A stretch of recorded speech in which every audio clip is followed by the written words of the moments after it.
live streamed. In addition to today's hearing, 2 additional hearings will be held on August 24th at 10 a.m. and August 28th at 10 a.m. Residents, members of the public, and other interested parties can submit comments and questions regarding the plan by email to commentontheplan@thcha.org, as well as regular mail and fax. Prior to each hearing, we'll collect the comments and questions that we've received regarding the plan and address them during the hearing. In addition, we'll be preparing a public comment grid that includes those comments and questions as well as CHA's responses. To encourage participation in this process, we're making a variety of information available on CHA's website at www.thcha.org, including the proposed plan, a summary of the plan, frequently asked questions, the public comment notice, which includes all of the information about where to submit comments, and the comment grid, which will be updated periodically to include comments that we've received and CHA's responses. In addition, a transcript of today's hearing and a link to the video of today's hearing will also be posted. There's a button on CHA's homepage that links to all of this information. Submission of an annual plan is a requirement of CHA's participation in HUD's Moving to Work demonstration program. Both the content and format of the plan are based on HUD guidelines. The plan is organized into 5 different sections and includes projections for unit delivery, anticipated development and capital construction activity, financial information, updates on ongoing MTW activities, and proposals for new MTW activities. Section 1 of the plan provides an overview of CHA's MTW goals and objectives, including the planned delivery of 119 additional housing units. Section 2 provides General Housing Authority operating information, including the proposed demolition of units at Lathrop and various scattered site locations, the proposed disposition of property at Washington Park, Altgeld Gardens, Ida B. Wells, Abla, and various scattered site locations, a description of projected redevelopment and capital construction activity at various locations, a list of the more than 14,000 project-based voucher housing assistance payment contracts that CHA expects to manage next year, and CHA's projection to serve more than 58,000 MTW households and more than 10,000 non-MTW households. Section 3 of the plan includes information on proposed MTW activities. This year, CHA is proposing 3 new activities and a change to an existing activity, all of which are related to the Housing Choice Voucher Program. Section 4 includes updated metrics for CHA's 26 approved MTW activities. And Section 5 includes information about the sources and uses of MTW funds, as well as CHA's single fund flexibility, which is used to fund a variety of resident services programs. Highlights of CHA's development activity include the delivery of 20 mixed income units at Oakwood Shores and 99 project-based voucher units, including RAD 1 project-based voucher units. Construction at Cabrini, Lathrop, Lawndale, Park Boulevard, Roosevelt Square, and West Haven, and additional redevelopment activity at Hqs, Lakefront Properties, and Robert Taylor Homes. As I mentioned earlier in the presentation, CHA is proposing 3 new MTW activities and 1 modified activity for the Housing Choice Voucher Program. Specifically, we are proposing a flat medical deduction for elderly and disabled households, using voucher size to determine payment standard, and conducting Hqs inspections for a sample of units in buildings with large numbers of voucher holders. We are also proposing to expand the number of residents eligible for triennial reexaminations. I'm now going to ask Stephen Field, a program analyst for the HCV program, to provide an overview of the new activities and changes to the existing activity. Stephen? Thank you, Jenny. Like Jenny said, we are proposing 3 new MTW activities and 1 modified MTW activity. The first new MTW activity that we are proposing to HUD is to provide a flat medical deduction for all elderly and disabled households. So this would provide an automatic $400 medical deduction for all elderly and disabled households. They are not required to submit any documentation. These families on average will save approximately $10 per month. However, participants that have more medical expenses than the $400 amount that they're receiving are still eligible to receive that full amount as long as they submit their normal documentation. This activity just provides an automatic $400 without them required to provide any necessary documentation, without having to provide any documentation for those medical expenses. The second activity we're proposing is to use voucher size to determine payment standard. This will determine payment standard by the voucher size only. It benefits families who live in units that are smaller than the voucher size that they have, what we call shopping down. For example, a participant that has a 2-bedroom voucher moving into a 1-bedroom unit, or a 1-bedroom voucher holder moving into a studio apartment will get the full subsidy of their voucher size, not necessarily the unit size. So this activity decreases the rent burden of these participants who have a disproportionately higher rent burden than the general population of the HCV program. The subsidy is based on solely the family composition of their family composition. The last new activity, as Jenny mentioned, is the Hqs Inspections, or a sample of units and buildings with large number of voucher holders. This activity is based on the assumption that one day we will move forward and come back and have regular inspections and our normal process post COVID-19. So this would allow us to inspect a percentage of units and buildings that have large numbers of HCV residents, rather than inspections for all units every other year. Only property owners would be eligible that have positive inspection results.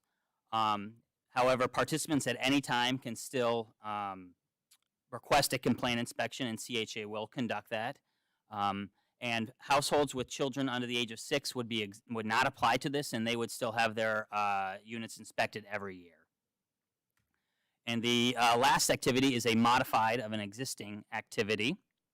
Currently, elderly and disabled participants on a fixed income are on a triennial reexamination once every 3 years, as opposed to biennial once every 2 years. Currently, elderly is defined as 62 and up. This modification is going to decrease that to 55 and up. So the households that are 55 and up and are on a fixed income will be on a triennial reexamination as opposed to a biennial reexamination. However, just like all participants, these participants will have the ability to submit an interim reexamination at any moment they would like. And I'm going to pass it off to my colleague, Farah Ansari, to talk about resident services. Thanks, Stephen. So Farah's going to give a presentation on the resident services initiatives described in Section 5 of the Mtw Annual Plan. We're just going to give Stephen a minute to clean the microphone, and then Farah will step up. Okay. Thank you, Stephen. Thank you, Jenny. As they mentioned, I am Farah Ansari on behalf of Resident Services, and I wanted to cover today our work and projected outcomes as detailed in the 2021 Moving to Work Annual Plan. As an overview, we provide our services along 2 broad categories.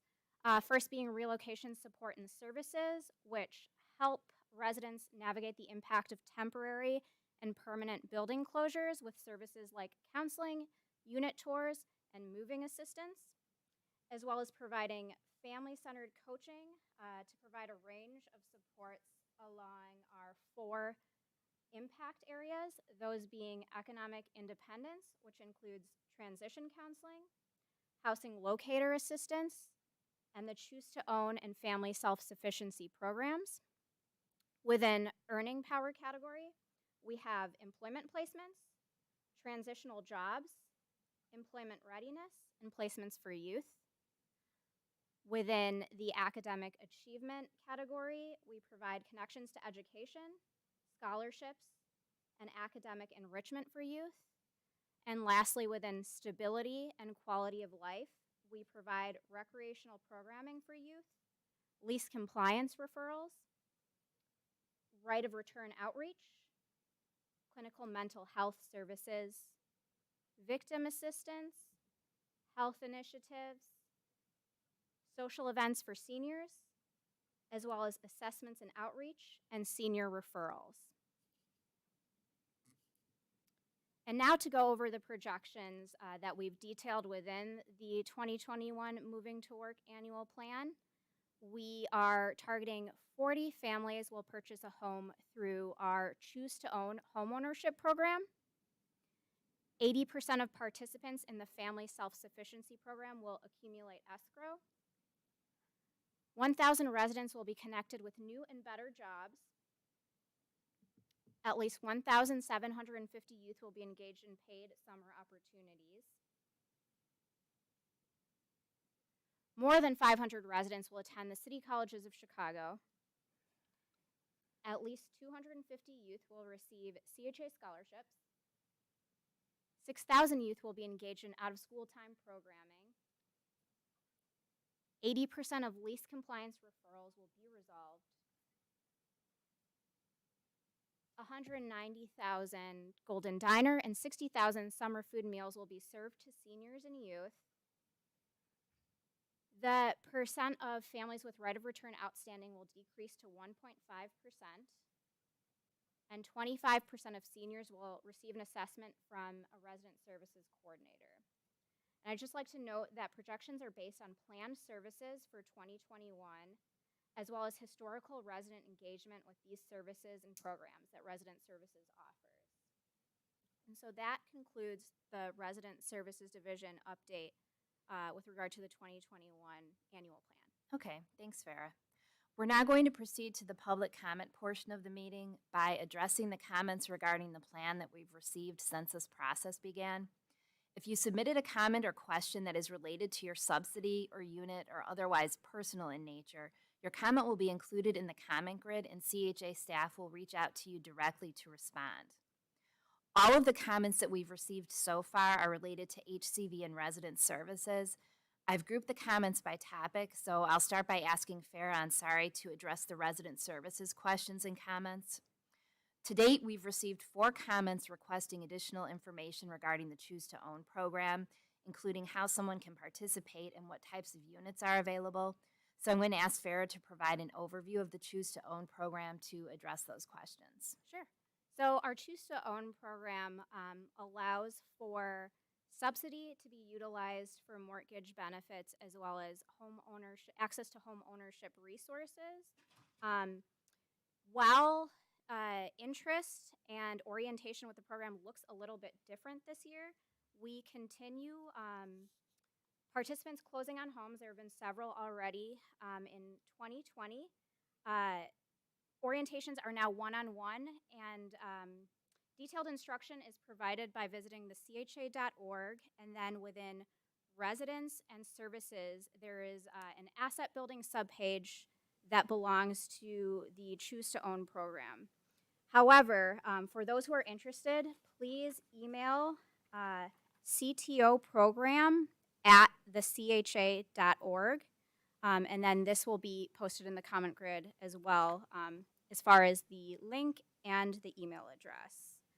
I believe another part of the question had asked what types of homes are covered by the Choose to Own program. Yeah, I think specifically the question was, is it just single family homes or are condos and townhomes included? Condos and townhomes are definitely included and have been closed on in the past. And I believe there was some interest in manufactured and mobile homes. In accordance with HUD guidelines, those are can also be pursued. However, historically, we haven't closed on any manufactured or mobile homes just based on supply and demand in the city of Chicago. But if interested, they fall within program guidelines. Okay, thanks, Farah. Mm-hmm. We also received a question regarding a change to the Family Self-Sufficiency Program that was part of CHA's 2020 MTW annual plan. This change allowed for household members other than the head of household to enroll in FSS. Can you describe that a little bit? Yeah, absolutely. So with regard to our goal to increase self-sufficiency at the family level, we did not want to limit participation to head of household alone. And so we have expanded to an additional adult as well of head of household to take advantage of the resources and the ability to accumulate financial assets via escrow through the Family Self-Sufficiency Program. Additionally, we recognize several head of households may be seniors or not participating in the program for a variety of reasons, and in that case, two adult household members, up to two additional household members, can participate if the head of household is not participating. Again, just to expand the program to family where we are able. Okay, thank you, Farah. Mhm. So we also received several questions and comments related to the Housing Choice Voucher Program. So I'm going to ask Stephen to return to the mic to address those questions.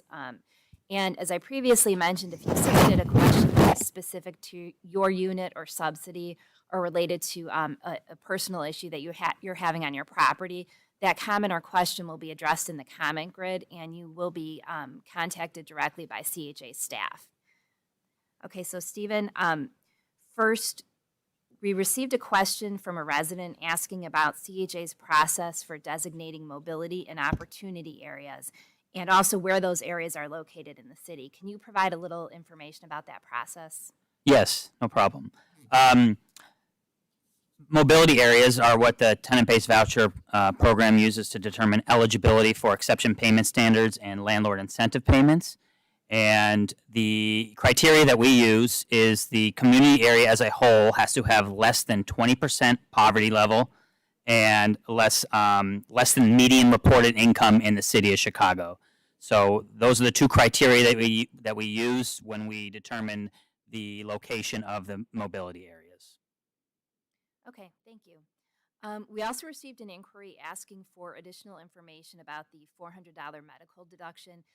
Can you describe how the process currently works and what would be different with the proposed activity in place?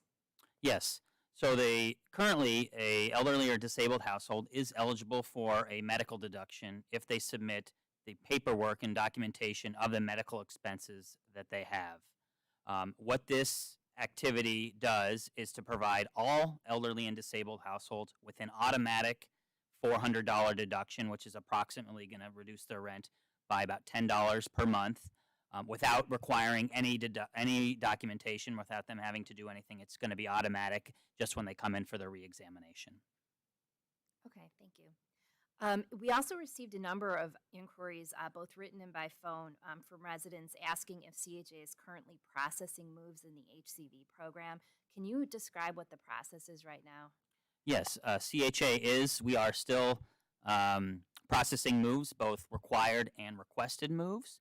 So you are more than welcome to move if you are eligible to. You can reach out to us at our call center at 312-935-2600 or send us an email at hcv@thecha.org, and a staff person will reach out to you and tell you the next steps. Okay, and then our final inquiry was regarding information in the plan that we've committed 200 vouchers to help disabled households access housing, and an additional 450 vouchers for supportive housing for the Ending Veteran Homelessness Initiative. Can you provide some additional information? Yes, CHA does provide a set aside of vouchers for various special programs and demonstration programs.